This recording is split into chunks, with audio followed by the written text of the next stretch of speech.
Hello friends, तो अपने lecture 20 में आज हम डिस्कस करेंगे topic determination of order of reaction कि ऑर्डर को अगर हमें एक्सपेरिमेंटली फाइंड आउट करना है तो फाइंड आउट करने के लिए हमारे पास कुछ इंपॉर्टेंट मेथड्स हैं, जिसमें कि सबसे पहला मेथड हम डिस्कस करेंगे ग्राफिकल मेथड। जैसा कि नाम इस मेथड का इंडिकेट कर रहा है कि हम इसमें ग्राफिकल रिप्रेजेंटेशन के बेसिस पे ऑर्डर ऑफ रिएक्शन को फाइंड आउट करते हैं।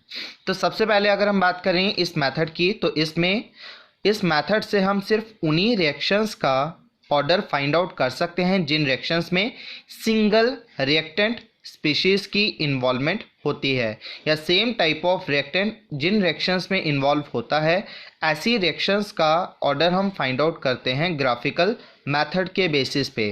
तो दैट मीन्स जिन रिएक्शन में एक से ज़्यादा रिएक्टेंट मॉलिक्यूल इन्वॉल्व होंगे, तो ऐसी रिएक्शन का ऑर्डर हम इस मेथड से फाइंड आउट नहीं कर सकते हैं।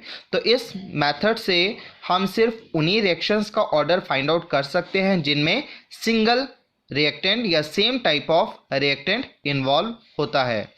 तो इसी के लिए सबसे पहले जैसा कि हम ले रहे हैं, एक जनरल रिएक्शन हमने लिखी कि n टाइम्स A एक रिएक्टेंट है A स्पोज, जो कि एक प्रोडक्ट को फॉर्म कर रहा है। तो जैसा कि आप देख सकते हैं इस रिएक्शन में भी, इस जनरल रिएक्शन में हमने एक सिंगल टाइप ऑफ रिएक्टेंट लिया हुआ है। तो अब इस मेथड से जब हमें ऑर्डर को फाइंड आउट करना होगा, तो सबसे पहले हम रिएक्टेंट ए की कंसंट्रेशंस को मेजर करेंगे एट डिफरेंट टाइम इंटरवल्स, क्योंकि हमें पता है कि जैसे जैसे टाइम बढ़ता जाएगा तो रिएक्टेंट की कंसंट्रेशन डिक्रीज होगी। तो हमें डिफरेंट टाइम इंटरवल्स पे इस रिएक्टेंट ए की मोलर कंसंट्रेशंस को फाइंड आउट करना होगा। तो ऐसा करने से हम एक ग्राफ को प्लॉट करेंगे between the concentration of reactant and time. तो डिफरेंट टाइम इंटरवल्स पे जब हम कंसंट्रेशन के बीच में एक ग्राफ को प्लॉट करेंगे, कंसंट्रेशन और टाइम के बीच में, तो हमें एक कर्व मिलेगी जो कि ये बताएगी कि ए की कंसंट्रेशन डिक्रीज हो रही है। तो इस ग्राफ के बेसिस पे हम किसी भी पर्टिकुलर टाइम इंटरवल पे फर्दर फाइंड आउट कर सकते हैं कंसंट्रेशन ऑफ रिएक्टेंट, और इस रेशियो को हम बोलते हैं इंस्टेंटेनियस रेट ऑफ रिएक्शन, क्योंकि इंस्टेंटेनियस रेट के बारे में हमने पहले भी डिस्कस किया हुआ है, विच इज dx/dt से हम डिनोट करते हैं, तो जो कि हमें बताता है change in concentration divided by change in time. तो इस ग्राफ के बेसिस पे हम डिफरेंट टाइम इंटरवल्स पे रेट को फाइंड आउट कर सकते हैं। तो अब इसके बाद हमें इस इंस्टेंटेनियस रेट और रिएक्टेंट की कंसंट्रेशंस के बीच में ग्राफ को प्लॉट करके देखना है। तो अगर हम रेट और रिएक्टेंट की कंसंट्रेशन और उसकी पावर 0, इन दोनों के बीच में अगर ग्राफ को प्लॉट करें, अगर हमें एक लीनियर ग्राफ मिलता है, तो ऐसे केस में उस रिएक्शन का ऑर्डर होगा 0 ऑर्डर। इसी तरह से अगर इंस्टेंटेनियस रेट और रिएक्टेंट की कंसंट्रेशन बट पावर 1 के बीच में जब हम ग्राफ को प्लॉट करें, हमें एक स्ट्रेट लाइन मिले, तो ऐसे केस में रिएक्शन का ऑर्डर होगा 1, फर्स्ट ऑर्डर रिएक्शन। इसी तरह से रेट और molar concentration of reactant power 2, इन दोनों के बीच में ग्राफ को प्लॉट करें, एक स्ट्रेट लाइन मिले, लीनियर ग्राफ मिले, तो ऐसे केस में रिएक्शन का ऑर्डर होगा 2। लाइकवाइज रेट और ए की पावर 3 के बीच में ग्राफ को प्लॉट करेंगे, स्ट्रेट लाइन मिले, तो रिएक्शन का ऑर्डर होगा 3। तो इसी तरह से इंस्टेंटेनियस रेट और ए की पावर n के बीच में जब आप ग्राफ को प्लॉट करेंगे, आपको लीनियर ग्राफ मिले, तो ऐसे केस में उस रिएक्शन का ऑर्डर n होगा। तो इन जनरल अगर हम कहें तो इंस्टेंटेनियस रेट और आपने रिएक्टेंट की कंसंट्रेशन की पावर के बीच में ग्राफ को प्लॉट करना है, डिफरेंट पावर्स के केसेस में देखना है। आपको जिस केस में ग्राफ लीनियर मिलता है, ऐसे केस में मोलर कंसंट्रेशन की वो पावर आपको बताएगी उस रिएक्शन का ऑर्डर। तो इस तरह से हम ग्राफिकल मेथड से रिएक्शन के ऑर्डर को फाइंड आउट करते हैं। तो ग्राफिकल मेथड हमने कहा उसी रिएक्शन के लिए अप्लाई होगा जिनमें सिंगल रिएक्टेंट स्पीशी इन्वॉल्व होता है। तो ये था first method for determination of order of reaction, which is graphical method. Then second method for determination of order of reaction is Ostwald isolation method, or which is also known as initial rate method.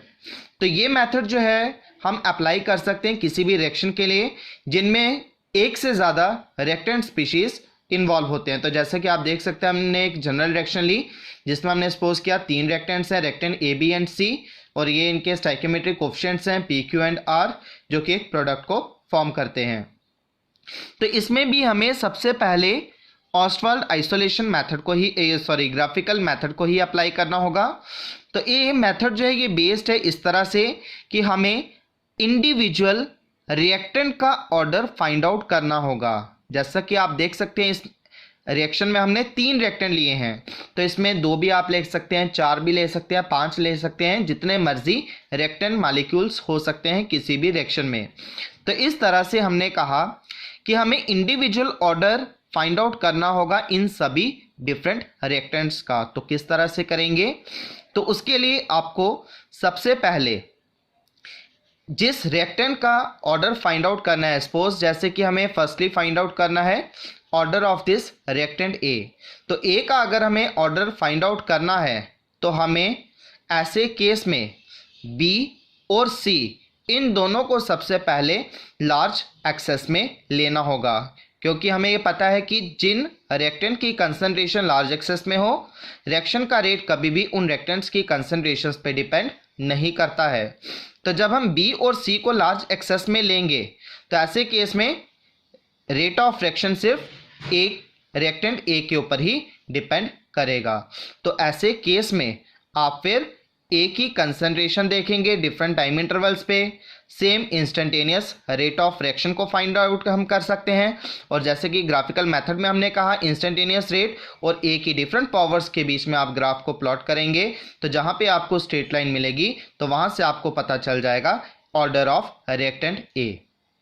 तो that means जब हमें ए का order find out करना होगा तो हमें B और सी को लार्ज एक्सेस में लेना है और ग्राफिकल मेथड अप्लाई करना होगा इस रिएक्टेंट ए को, तो आपको मिल जाएगा ऑर्डर ऑफ रिएक्टेंट ए।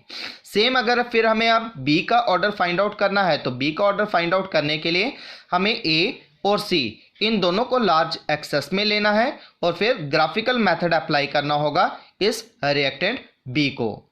इसी तरह से जब हमें सी का ऑर्डर फाइंड आउट करना है तो सी का ऑर्डर फाइंड आउट करने के लिए हमें ए और बी इन दोनों को लार्ज एक्सेस में लेना है और फिर इस रिएक्टेंट सी को अप्लाई करना होगा ग्राफिकल मेथड। तो इस तरह से जितने भी रिएक्टेंट मॉलिक्यूल्स इन्वॉल्व होंगे किसी भी रिएक्शन में, तो आपको हर एक रिएक्टेंट का इंडिविजुअल ऑर्डर फाइंड आउट करना है। तो जैसा कि हम सपोज कर रहे हैं कि ए का ऑर्डर अगर सपोज मिलता है आपको 0, बी का ऑर्डर मिला 2, सी का ऑर्डर मिला हमें 1, तो अब पूरी रिएक्शन का जब आपको ऑर्डर निकालना होगा तो आपको ओवरऑल ऑर्डर निकालने के लिए इन सभी इंडिविजुअल रिएक्टेंट्स के ऑर्डर को आपस में ऐड कर देना है, सम करना है। तो जैसे कि आप देख सकते हैं अगर हम इन सबका सम लें तो ये आएगा 3। तो दैट मीन्स इस ओवरऑल रिएक्शन का जो ऑर्डर होगा तो वो आ जाएगा 3।